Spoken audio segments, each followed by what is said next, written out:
Hey, buddy, watch this. Hello, Regis. Kilbin is the name and Hearthstone is the game. And this is the final part of my Mean Streets of Gadgetzan card review, part 14. I've got a lot of cards left to discuss, so I'm going to move through these at a rapid pace compared to my normal speed. I've said that before, but this time I mean it for real. I'm going to try to get these done quickly because the expansion actually hits tomorrow after the date of this video's publication, so there's not much time left to think about these cards before we actually get to see them in play. So let's jump right into the first one, the unlicensed Apothecary, the 3-mana 5/5. Has a pretty big downside. Anytime you summon a minion, deal 5 damage to your hero. So this looks like the kind of minion that would fit in a zoo-style deck. It's a big body for reasonable stats. There is that downside, but if you're playing an aggressive deck, you don't always care about your health. This is a card that's a mix-up. It could go either way. It could be really good, really bad. I actually think it's going to be decent, just because it's going to force a reaction from your opponent. So usually that effect might only go off once or twice while still making a big impact. So I'm slightly above average on this card, although it does have the potential to backfire pretty heavily, so it could be bad. But I think I like it, and I'm going to give it a try. So an above average card, in my opinion. Moving on to another Warlock spell, the Blast Crystal Potion. It's a 4-mana one that destroys a minion, but also destroys one of your mana crystals. Now, of course, destroying mana crystals is really bad. It's anti-ramp, and ramp is one of the most powerful mechanics in the game, as Druid has shown time and time again. So the downside here is pretty heavy, but honestly, I still think this card's halfway decent, because often you'd play this in the late game anyway when you're at 10 or maybe even 9 mana, and that destruction of a mana crystal isn't that significant. So this is a pretty cheap, hard removal spell that could definitely fit in a Reno lock style list that's looking to squeeze in extra cards that make a pretty big impact. So I actually like this card okay. It's not going to fit into every deck, but I think it will see some limited level of play. Moving on to another one in the Warlock class, the Cabal Trafficker, 6-mana 6/6. At the end of your turn, add a random demon to your hand. Another card I actually like pretty well here. Nice solid stat allocation. It's just a big body on 6 mana, which is nice.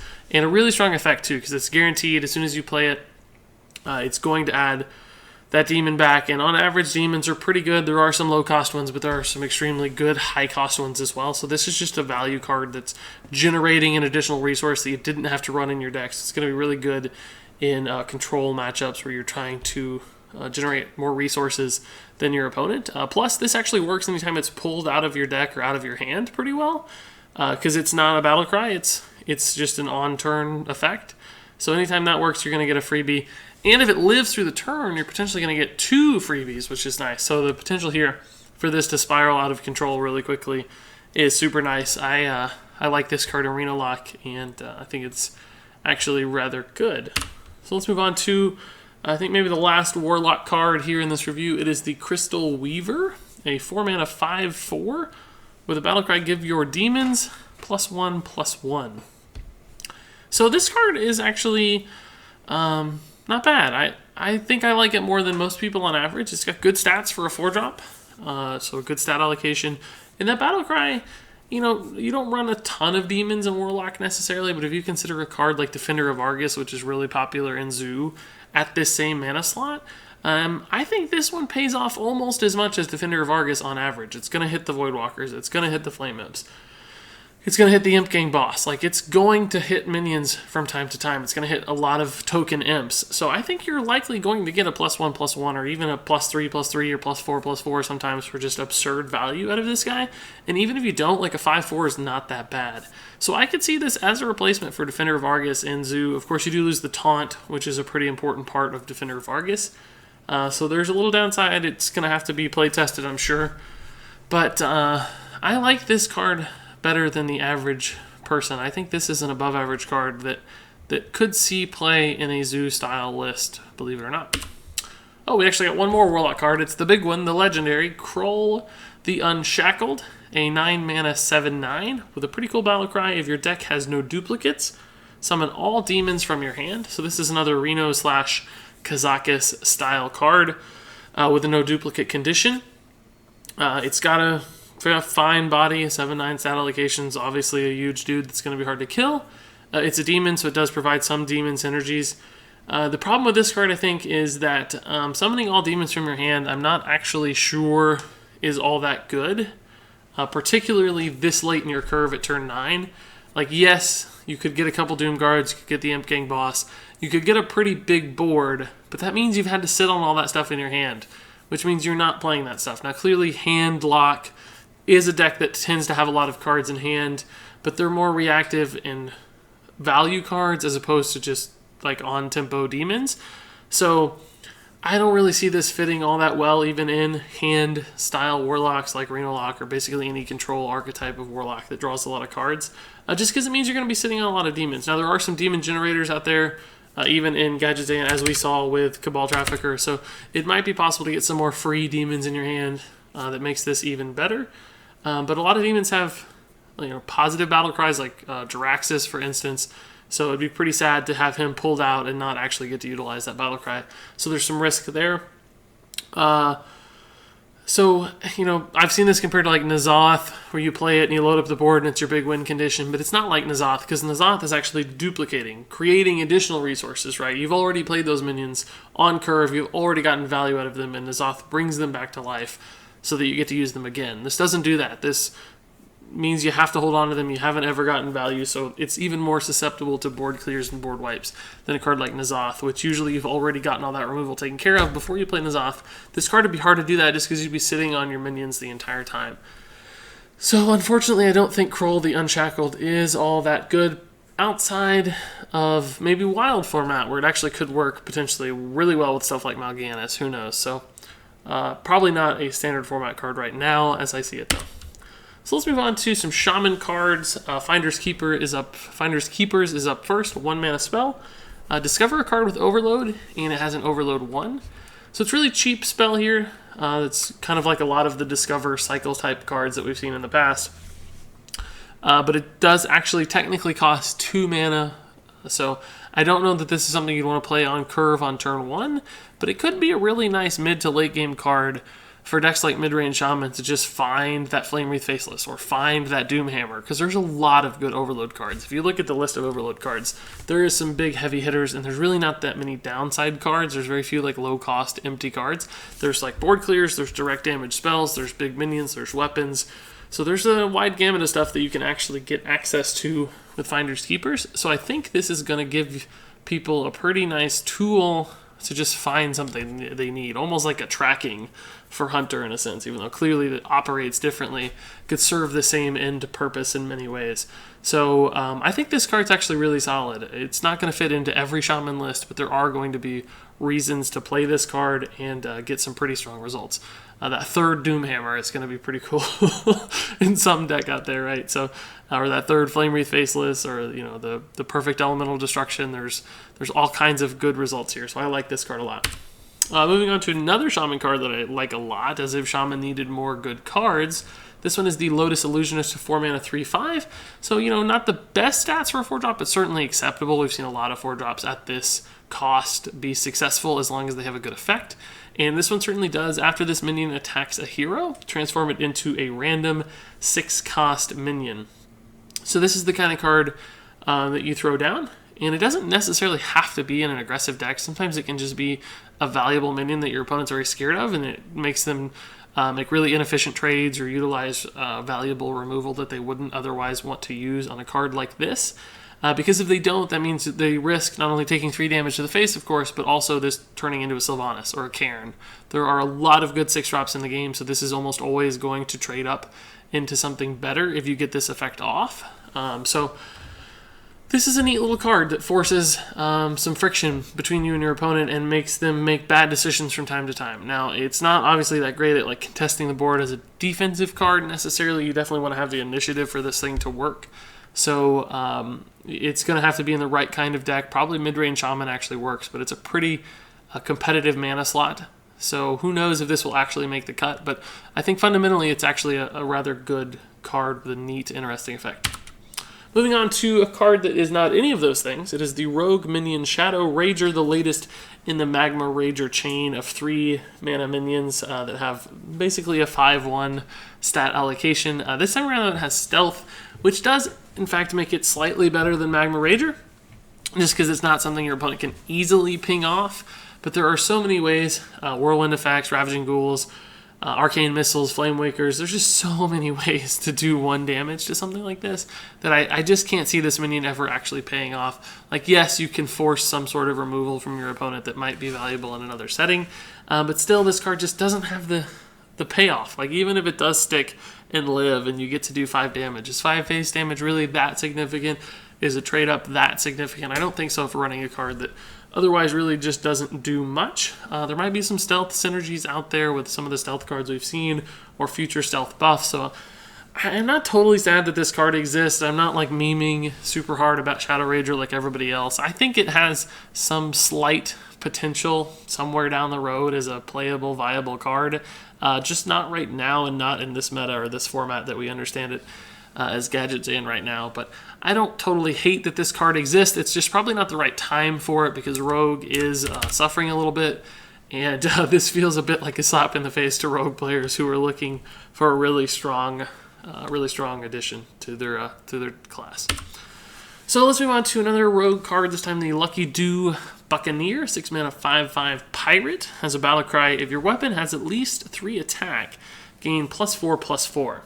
So this is sort of the Draconid Crusher, I think, of the mid-range Pirate Rogue deck.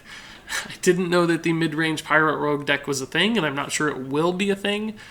If it is, this could be the Draconid Crusher, right? Like, it's not that hard to get 3 attack on your weapon as Rogue. There's Deadly Poison and a lot of Pirate buffs and so on and so forth. So sometimes this will come down as a slightly worse Draconid Crusher. Sometimes it will come down as exactly a Draconid Crusher with Pirate synergies.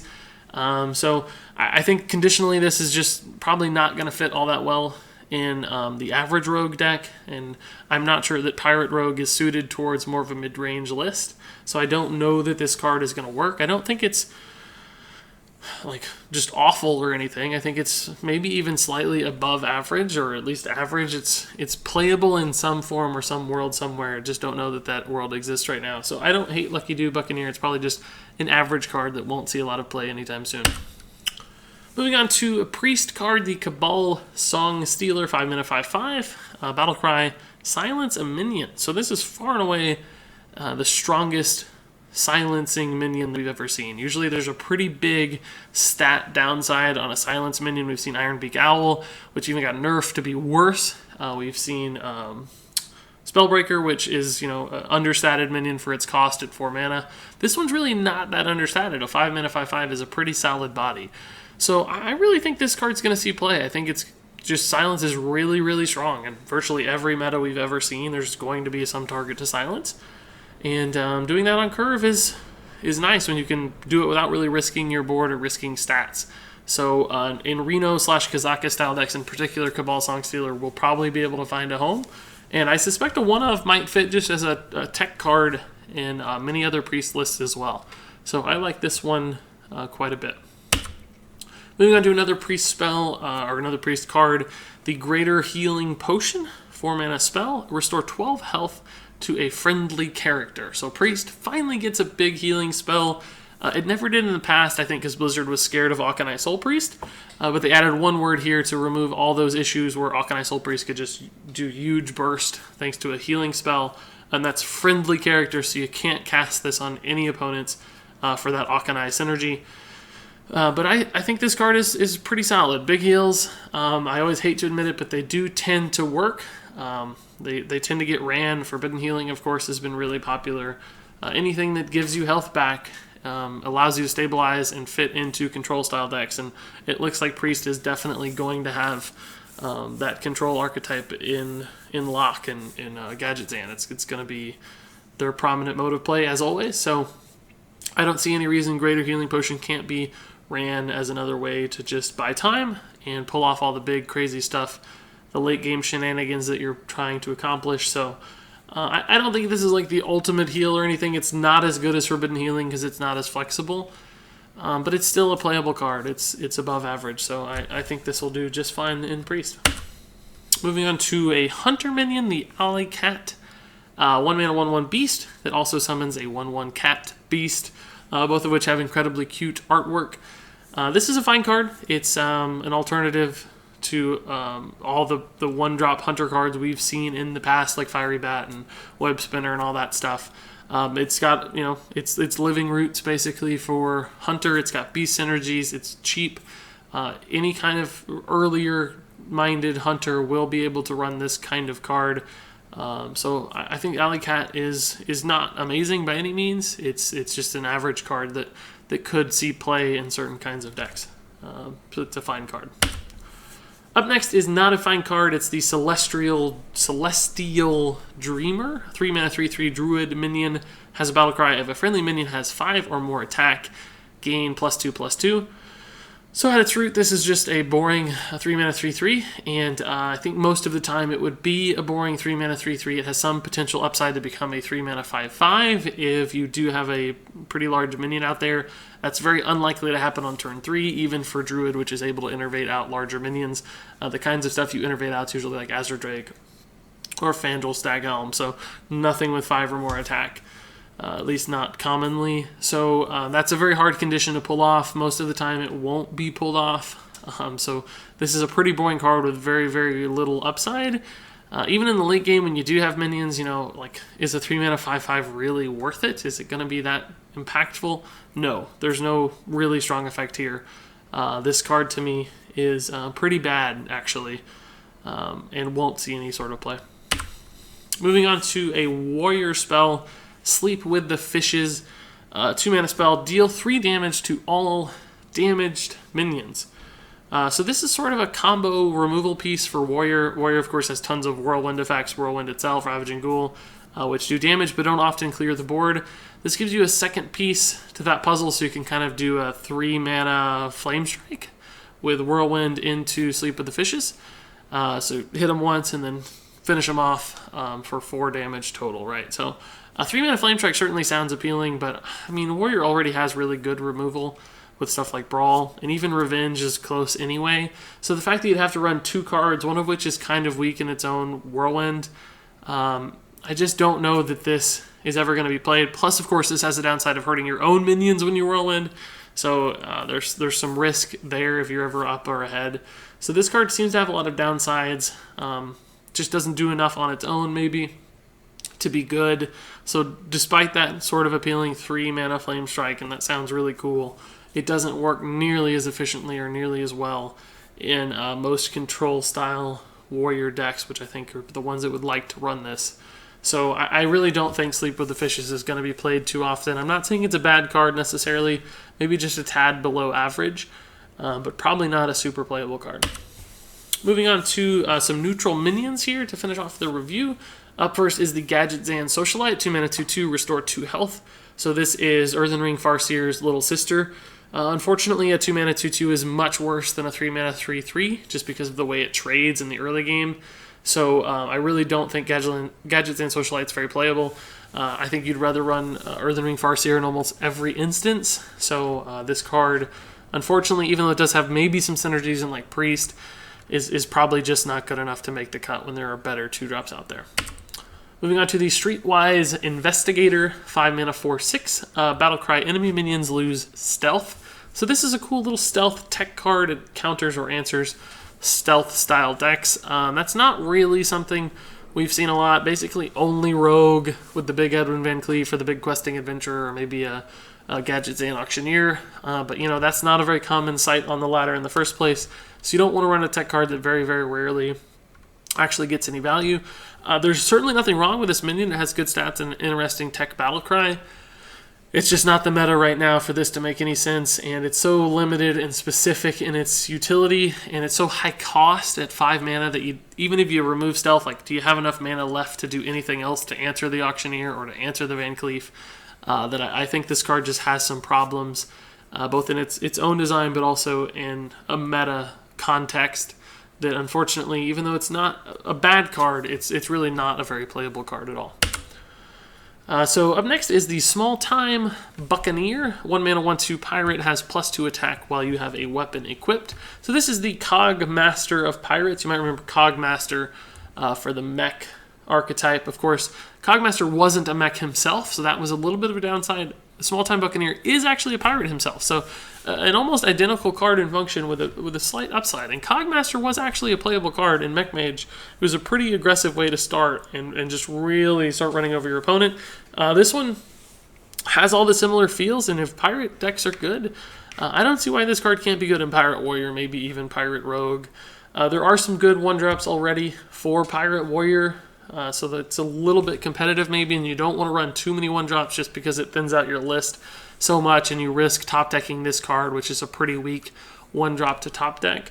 So it's going to take a little play testing to see if this works, but at its base level, this feels like a solid card that could certainly see play in the pirate archetype. Moving on to another 1-drop, this time the Weasel Tunneler. This card is so funny. I love the artwork and the design. This is a 1/1 beast with a Death Rattle. Shuffle this minion into your opponent's deck. So the idea here is that this tunnels into your opponent's deck, and basically it ruins a draw. So they have a chance of drawing the Weasel Tunneler in a future turn, and that's a dead draw. Like, they have no use for a Weasel Tunneler, and instead of getting the Tyrian Forging, they get the Weasel Tunneler, and you've basically wasted a draw. So that's a pretty neat idea. I like the theory there. Unfortunately, the problem is that you have to draw Weasel Tunneler first, and you have to spend mana on Weasel Tunneler first, so you're actually getting punished before your opponent gets punished. That could work in like a hyper-aggressive Beast Druid or maybe even a Beast Hunter deck that really tries to rush your opponent down and deny a high-value draw in the mid-game, just if it hits. But, you know, the likelihood of them drawing Weasel Tunneler on any given turn in the first 5 turns of the game is like 1 in 20 or 1 in 25. So it's not super likely that it's going to make an impact, and wouldn't you rather run a better 1-drop yourself so that you're able to more actively influence the game? I think so. There are going to be some shenanigans and Death Rattle synergies with this card eventually. It's going to do some fun stuff, but I don't think it's actually all that good. I think it's a significantly below average card that really won't see very much play at all. So let's move on to the Blubber Baron. 3 mana 1/1. Whenever you summon a Battlecry minion, while this is in your hand, gain +1/+1. So this is intriguing. There are a lot of Battlecry minions in the game. So in Grimy Goons decks in particular, which have a lot of Battlecry effects, I actually think Blubber Baron is going to be a surprisingly good inclusion. I think people might be overlooking this a tad in Grimy Goons decks, just because essentially every Grimy Goons buff is going to double up on this guy, right? Not only are the buffs going to hit him from time to time, but they're actually going to also just buff him because of a passive effect, right? So he's a double down on Grimy Goons, so you might eventually get that 3 mana 6/6 or that 3 mana 5/5, and you might get it out on curve even sometimes, right? Just because you get a Grimy Goons buff that's a +1/+1 twice.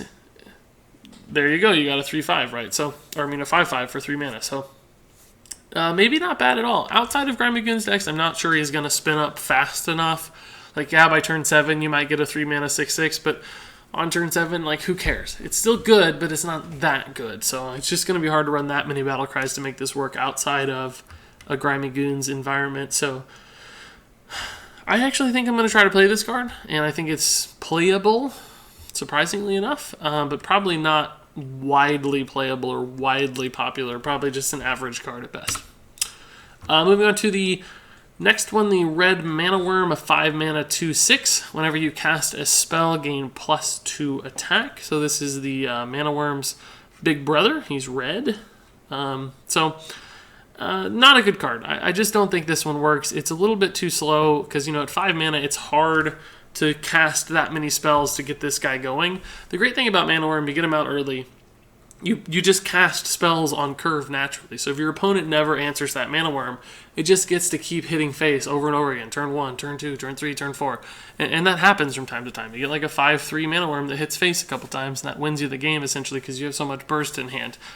This card doesn't do that, so it takes a long time to pay off, and its base stats basically give your opponent time to counterattack it, really without much punishment because it's only doing 2 damage in return, so they can just trade efficiently into it and kill it before you really get a chance to take advantage of it. And even when you do get a chance to take advantage of it, like, 2 spells turns it into a 6/6, which really isn't all that amazing for 5 mana. So it takes a while for this to look good.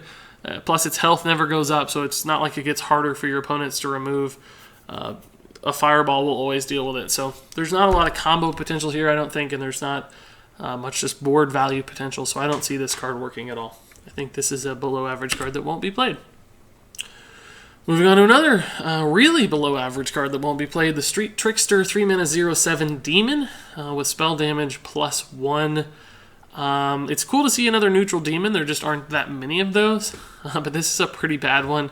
I've said many times in the past, 0 attack is a real problem just because it doesn't contest the board at all. Yeah, there are some demon buffs it could theoretically absorb, but that's just a lot of resources. Wouldn't you rather run an Imp Gang boss and give that card the same buffs for 3 mana? Spell damage, we don't know that it's super relevant in Warlock. It's never been that vital to Warlock, so there's not like any double synergy between demon and spell damage. And I don't think, as a spell damage card, this is any better than Evolved Kobold. That +2 spell damage is way more important, even if it costs an extra mana. So I don't see like Freeze Mage running this. I just don't see any world where this card fits. It's got bad stats, it's got a weak effect, and none of the synergies line up. So Street Trickster feels like an awful card to me. So let's move on to the last card. And I told you we were going to be fast. I actually got through this really quickly, I think. But the last card ever for my Mean Streets of Gadgetzan review is the Mayor of Gadgetzan, Mirror Nagin Fogger, a 9 mana 5/4, and all targets are chosen randomly. So I guess Blizzard just couldn't handle an expansion without some sort of super random card to double down on the Yogg-Saron pain we all felt for so long. Unfortunately for Mayor Nagin Fogger, he's not as good as Yogg-Saron. This effect is really more about goofiness and shenanigans, I think, than any sort of practical utility. It's just too expensive for the stats. It doesn't make an instant enough impact. Like, yeah, sure, it could be a counter for Freeze Mage or something. Like, I get that, but there are a lot of other counters for Freeze Mage, like health, and just pushing them over with big minions first, and damage. So this is the least consistent of the answers to Freeze Mage, and just it feels like a weak card all around. This is going to make some cool highlight videos from time to time, but I think most people are going to be pretty disappointed when they get Mayor Nagin Fogger in their Gadgetzan packs, so I'm sure I'll get at least one because I said that and jinxed myself. So this is a below average card that won't see much play at all. I'll let you guys figure out all the potential shenanigans this card can create. And that'll do it for me and my Mean Streets of Gadgetzan card review. This has been an epic journey with tons, I think 132 some odd cards, over 14 different reviews. I hope you guys have enjoyed this. I know I like looking through all these cards and providing you with my insights, and I actually really enjoy when you guys give me insights. Sometimes I miss things, catch new synergies, and get surprised about opinions on cards that you guys have, and you've actually flipped my opinions on a few cards, like Dirty Rat, for instance. I was pretty bad. I was pretty down on that card. I thought it was pretty bad when I first reviewed it, but some of you have convinced me it might just be an anti-control card that's not too bad after all. So keep leaving those comments. Keep giving me that feedback. It's always very greatly appreciated. Thanks so much for watching, and until next time, game on.